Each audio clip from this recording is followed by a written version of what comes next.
Good morning, guys. My name is Abraham Estrella. Um, I have a assigned topic I have to talk about today, and it's about the Eindhoven Airport parking garage collapse in 2017. Well, May 7th of 2017. Yeah, it's basically about like a garage that collapsed. Like the structure wasn't working. They apparently they used um wrong slabs and a wrong structure for the garage, and that's what caused it to collapse. But that's just like a brief description of what happened. Now we will be talking about what actually happened. The partial collapse of a parking garage at Eindhoven Airport in May was caused by a construction error. According to investigations carried out on behalf of Eindhoven Airport and construction company BAM, the floors of the parking garage, which was still under construction at the time of the collapse, were not strong enough.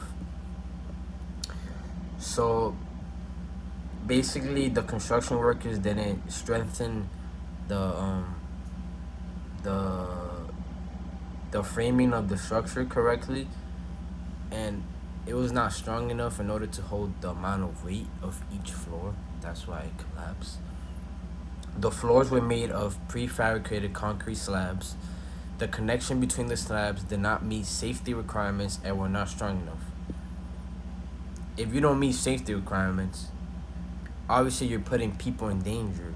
You have to meet the safety requirement. That's why they're set there, in order to keep the audience, the people that were trying to park their cars in the garage safe. Luckily, there were no deaths in this incident.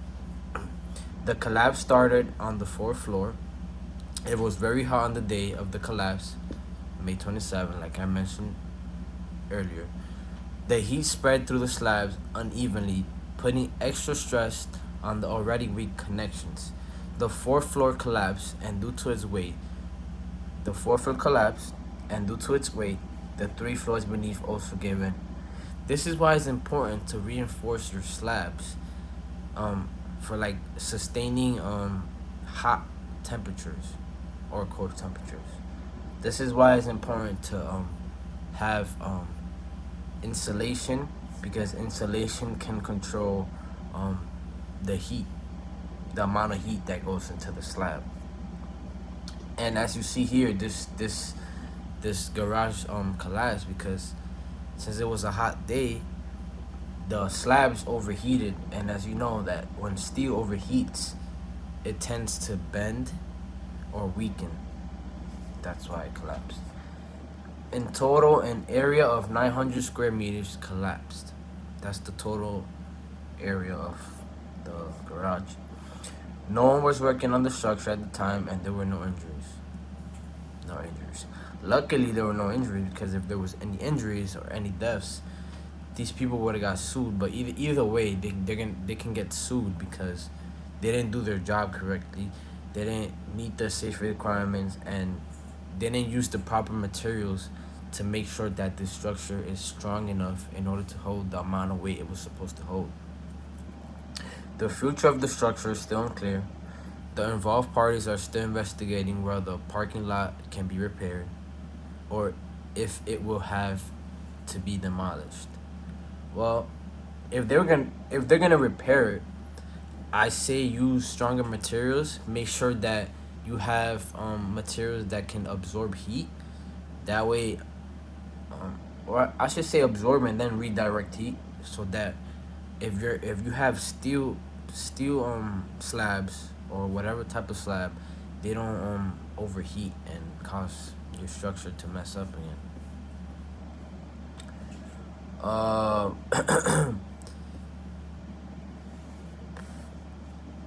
according like to the sources that like I searched up, the company BAM, unfortunately, they knew of the cracks that were within the regulations. Um, they said it was no longer possible to determine whether the cracks were or were not a sign of the cause of the collapse. I mean, if you know, like if you see something in the structure that's wrong, like you should just always advise your contractor, because if you don't, maybe that small thing could turn into something big. Like, see how it turned out here? Cracks led to the collapse of the garage. Like, that might have been a factor in this incident here. The parking garage collapsed 2 weeks before its scheduled completion date. That's great.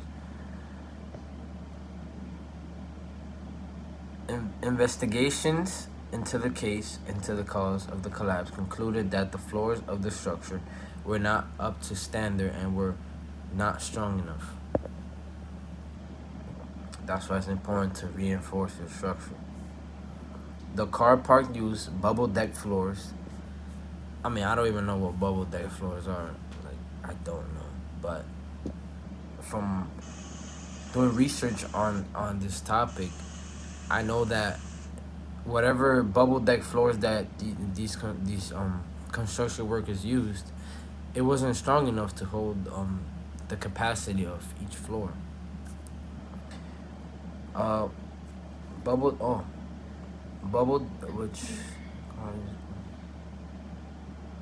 car park used bubble deck floors, which are precast concrete floor slabs embedded with weight-saving plastic balls.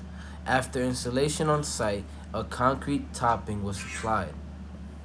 Well, I say if you're gonna construct a parking lot and you know that there's gonna be tons of cars that are gonna go to that parking lot, people are gonna park their cars, I say don't use that, like don't use the bubble deck floors, because to me that doesn't sound like it's very safe at all. Like, it does not sound safe at all.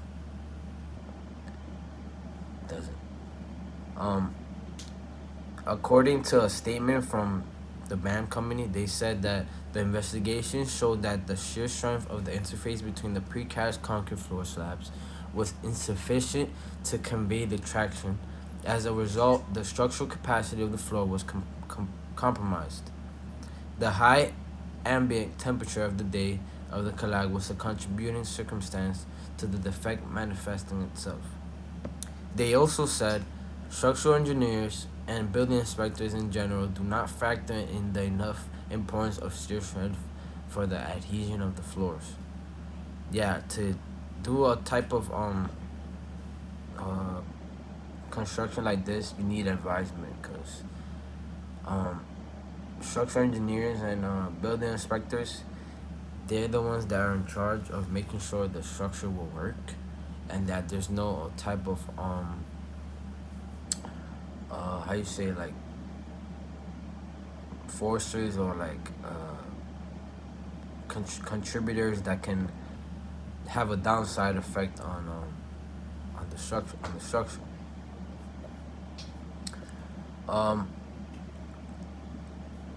BAM, also according to BAM, they said that BAM is sharing the results with the industry, and now there will be discussion to determine the future of the building and who can be held responsible for the incident. Well, if I had to opinionate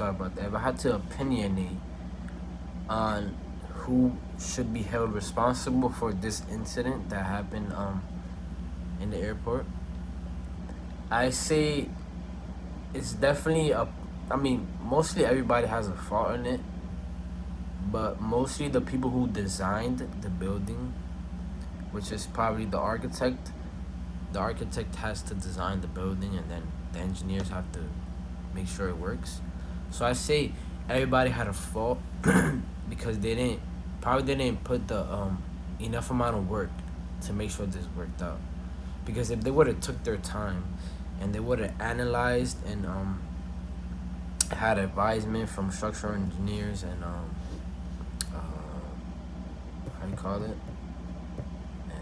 building inspectors, they would have met all the safety requirements to keep everybody safe, and they would have strengthened their structure. They would have made sure their